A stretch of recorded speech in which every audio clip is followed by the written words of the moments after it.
పార్లమెంట్లో కేంద్ర ప్రభుత్వం ప్రవేశపెట్టబోయే డీలిమిటేషన్ బిల్లుకు వ్యతిరేకంగా తమిళనాడులో ఆందోళన చేపట్టారు.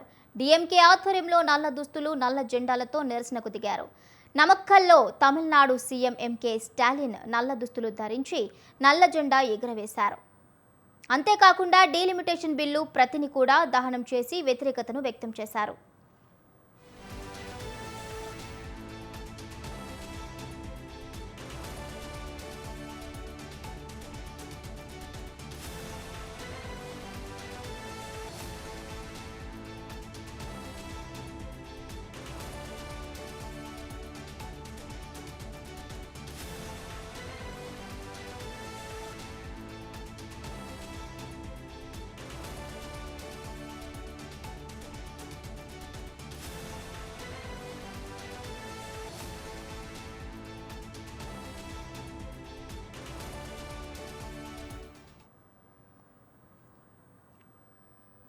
ఇక తెన్నూరులో మంత్రి అన్బిల్ మహేష్ పొయ్యమొలి తన నివాసం దగ్గర నల్ల జెండాలు ఏర్పాటు చేశారు.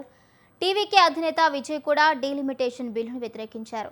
ఈ బిల్లుతో తమిళనాడు రాష్ట్రం నష్టపోతుందని పేర్కొన్నారు. తక్షణమే ఈ బిల్లును ఉపసంహరించుకోవాలని డిమాండ్ చేశారు. డీలిమిటేషన్ బిల్లుతో దక్షిణాది రాష్ట్రాలు నష్టపోతాయని, ఉత్తరాది రాష్ట్రాల లాభాల కోసమే బిల్లు ప్రవేశపెడుతున్నారని తమిళనాడు నాయకులు ఆరోపిస్తున్నారు.